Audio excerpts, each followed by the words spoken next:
The Many Adventures of Winnie the Pooh, a classic Disney treasury. This is the last story in the book, called Winnie the Pooh and a Day for Eyore. At the edge of the 100-acre wood, a lovely old bridge crossed a beautiful little river.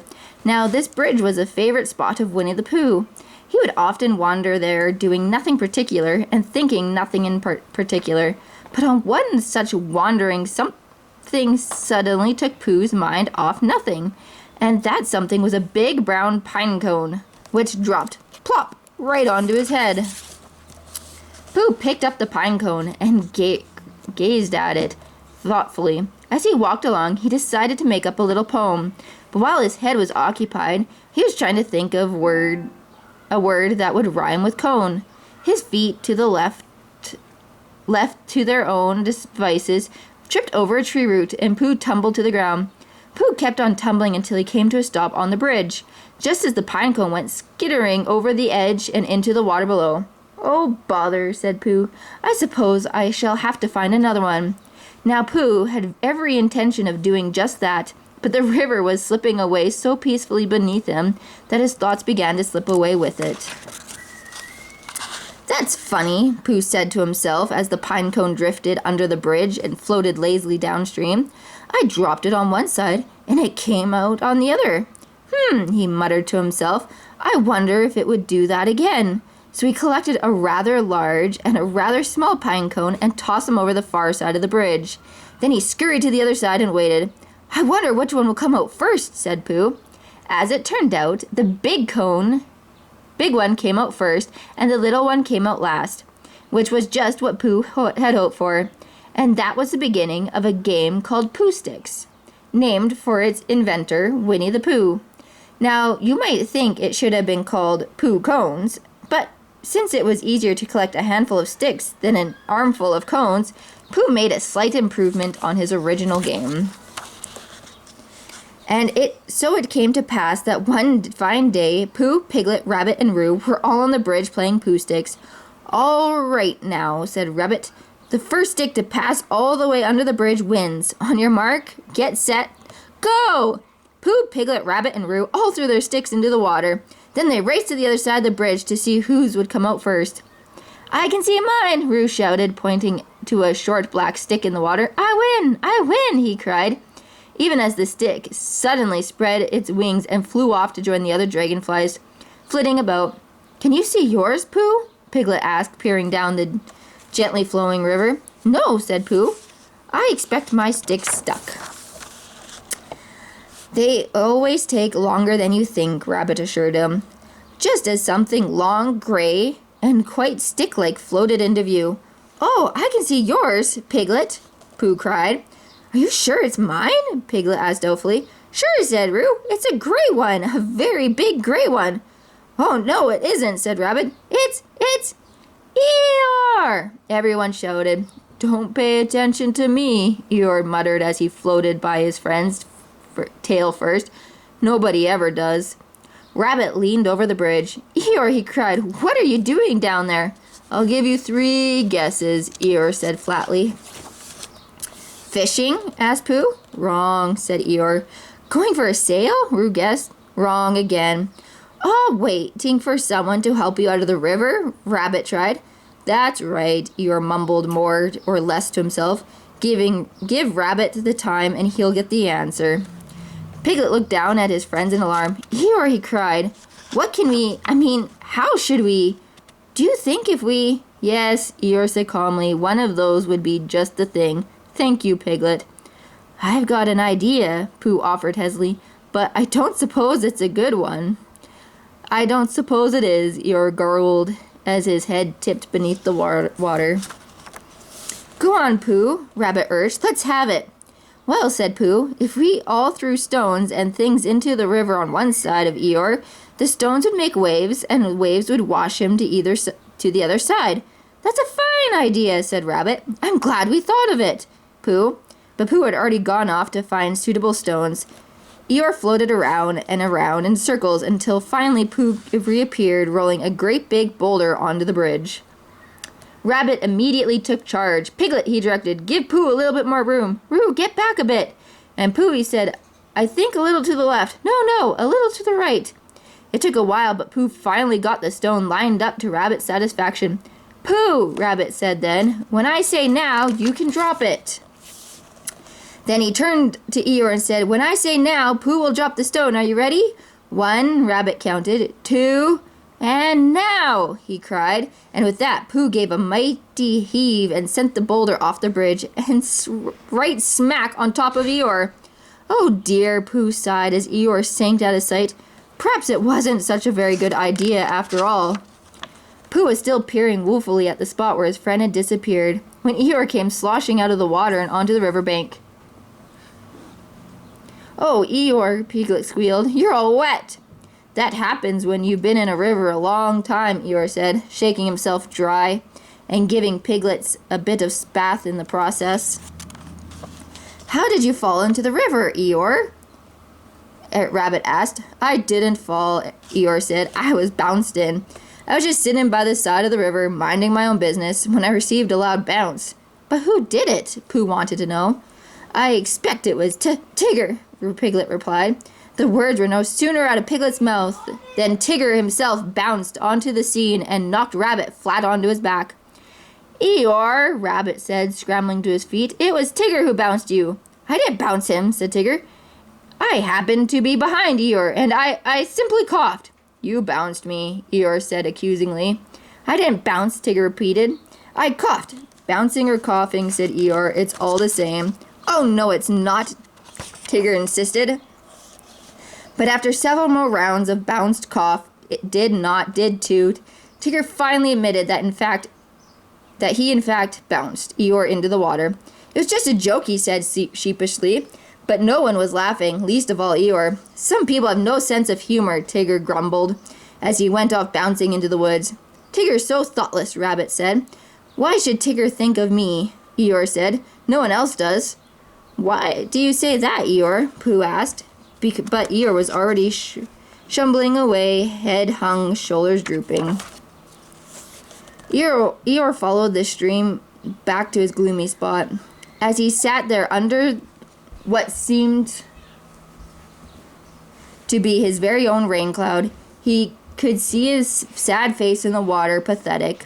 Eyore said to his reflection. Eyore lumbered around to the other side of the bank and peered into the water again. Just as I thought, he said. No better from here. Pathetic, he repeated. At the sound of footsteps, Eyore looked up, and there was his friend Pooh. Eyore, Pooh said softly, what's the matter? What makes you think anything's the matter? Eyore sighed. You seem so sad, said Pooh.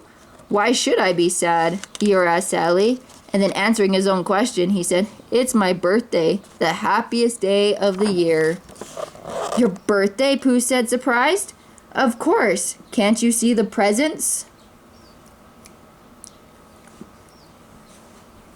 No, Pooh replied, looking around and confused. Can't you see the cake? Eyore went on. The candles, the pink icing? Well, no, Pooh said, more confused than before. Neither can I, Eyore said with a sigh. Oh, said Pooh, not quite sure what to say next. He said, well, many happy returns of the day, Eyore. Thank you, Pooh, said Eyore. But we can't all, and some of us don't. Can't all what? Pooh asked. No gaiety, Eyore intoned. No song and dance. No here we go around the mulberry bush. But don't worry about me, Pooh, he said. Go and enjoy yourself. I'll stay here and be miserable, with no presents, no cake, and no candles. As Eyore's mournful voice trailed off, Pooh gently patted him on the back and said, Eyore, wait right here, then hurried off as fast as he could. When Pooh got home, he found Piglet jumping up and down at the door, trying desperately to reach the door knocker. Here, let me do it, said Pooh, lifting the door knocker. But Pooh, Piglet started. I found what's troubling Eyore, Pooh interrupted. It's his birthday, and nobody's taken notice of it. Pooh looked at the still closed door. Well, whoever lives here certainly takes a long time to answer the door. But Pooh, isn't this your house? Asked Piglet. Oh, so it is, answered Pooh. As the two friends went inside, Pooh declared, I must get poor Eyore a present. But what? He wondered, looking around for a likely gift. Just then Pooh spied a small honey pot in the pantry. Ah, honey, he cried. That should do very well. And turning to Piglet, he said, What are you giving Eyore? For a moment, poor Piglet seemed quite at loss, but then he said, Perhaps I could give Eyore a balloon. That, said Pooh, is a very good idea. I have one at home, Piglet exclaimed. I'll go and get it right now. So off Piglet hurried in one direction, and off Pooh went in the other. Pooh hadn't gone far when a funny feeling crept over him. It began at the very tip of his nose and trickled all the way down to his toes. That was as if someone inside him were saying, Now then, Pooh, time for a little something. So Pooh reached into the honey pot and had a little something. Then he had a little more, and still a little more. And before long, he licked the honey pot clean. As Pooh absent-mindedly wiped the last sticky drop from his mouth, he said, Now where was I going? Oh yes, Eyore. I was... And looking down at the empty jar, he said, Oh bother, I must give Eyore something. But first, Pooh decided he would go visit his friend Owl. Owl was busy hanging a picture of his great Uncle Robert on the wall when Pooh knocked at the door. Many happy returns of Eeyore's birthday, Pooh said. You know, that reminds me of a birthday of my great Uncle Robert, Owl said, waving Pooh in with one wing and pointing to his newly hung portrait with the other. Uncle Robert had just reached the ripe old age of 103, Owl explained, though of course he would only admit to 97. We all felt that his celebration was in order. So, what are you giving him? Pooh broke in in the moment Owl paused for breath. Giving who? Owl asked, peering quizzically at Pooh. Eyore, Pooh replied. Oh, Eyore, Owl chuckled. Of course, well, what are you giving him, Pooh? I'm giving him this useful pot to keep things in, said Pooh, holding out the empty honey pot, and A useful pot? Owl said, peering into the jar. Evidently, someone has been keeping honey in it. Yes, said Pooh. It's very useful like that. But I wanted to ask you. You ought to write happy birthday on it, said Owl. That was what I wanted to ask you, explained Pooh. My own spelling is a bit wobbly. Very well, Owl said, and he took the pot with his pen and got down to work. It's easier if you don't look while I'm writing, he added, turning his back on Pooh. After what seemed a rather long time, Owl turned around. There, he said, proudly holding up the pot, all finished. What do you think of it? It looks like a lot of words just to say happy birthday, Pooh pointed out. Well, actually, I wrote a very happy birthday with love from Pooh, Owl explained. Naturally, it takes a good deal of words to say something like that. Oh, I see, Pooh said, taking the pot. Thank you, Owl. While Pooh went to deliver his gift to Eyore, Owl headed off to Christopher Robin's house. On the way, he flew directly over Piglet, who's running along with a big red balloon. Many returns of Eeyore's birthday, Piglet, Owl hollered down. Many happy returns to you too, Owl, Piglet hollered up. But as Piglet hollered up, he neglected to look down and ran smack into a tree. Then Piglet bounced off the tree and came to a stop, pop, right on top of what had been the big red balloon. Oh, dear, how shall I? What shall I? Well, maybe Eyore doesn't like balloons very much, Piglet said. So he trudged off to Eeyore's, dragging the remains of the balloon behind him. Piglet found his friend moping under a leafless tree. Many happy returns of the day, Piglet sang out. Meaning my birthday, Eyore said glumly. Yes, said Piglet, and I've brought you a present. Pardon me, Piglet, Eyore said, perking up. My hearing must be going. I thought you said you brought me a present. I did, said Piglet. I brought you a balloon. Balloon? Eyore echoed in his ears perking up. Did you say balloon? Yes, said Piglet, but I'm afraid, I'm very sorry, but I was running that is, to bring it, Piglet's words wounded down as he held out what was left of Eeyore's birthday balloon. Eyore took one look and said, Red, my favorite color. How big was it? He couldn't help asking. About as big as me, Piglet replied. My favorite size, Eyore said wistfully. Eyore was sadly eyeing the shredded balloon when Pooh appeared. I've brought you a little present, Eyore, he announced. It's a useful pot. It's got a very happy birthday with love from Pooh written on it. And it's for putting things in. Like a balloon? Eyore said hopefully. Oh no, balloons are much too big, Pooh began, even as Eyore picked up the balloon with his teeth and dropped it into the very useful pot. It does fit, Pooh marveled as Eyore carefully pulled the balloon out of the pot and dropped it back in again. Eyore, I'm very glad I thought of giving you a useful pot to put things in, said Pooh. And I'm very glad I thought about giving you something to put in the useful pot, said Piglet. Eyore didn't say anything, but he looked very, very glad. It was then that Christopher Robin arrived, along with Owl, Kanga, Roo, and Rabbit, and a lovely chocolate birthday cake. After his friends all sang happy birthday, Eyore made a wish and blew out all the candles. Then Owl clapped his wings and cried, Bravo! Good show! This reminds me of the party we once gave for my great-uncle Robert. Owl, who barely begun his story, was interrupted by a cheerful, Halloo!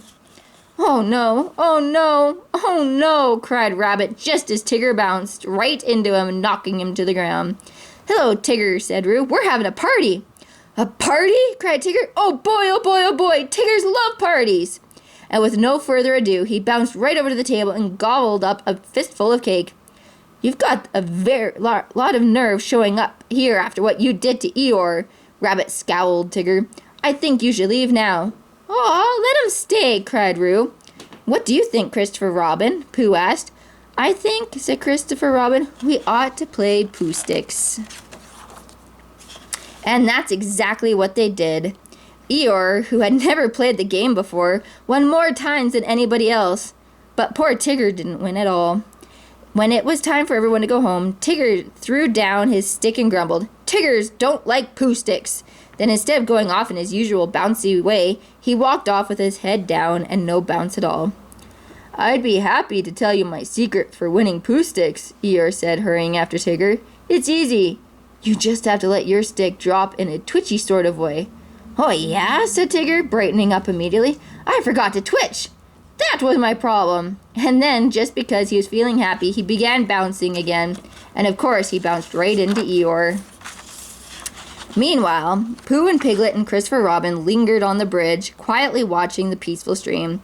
At last, Piglet said, Tigger's all right, really. Of course he is, Christopher Robin agreed. Everybody is, really, Pooh mused. That's what I think. He hesitated a moment, then added, I don't suppose I'm right. Of course you are, said Christopher Robin, patting Pooh's head. Silly old bear.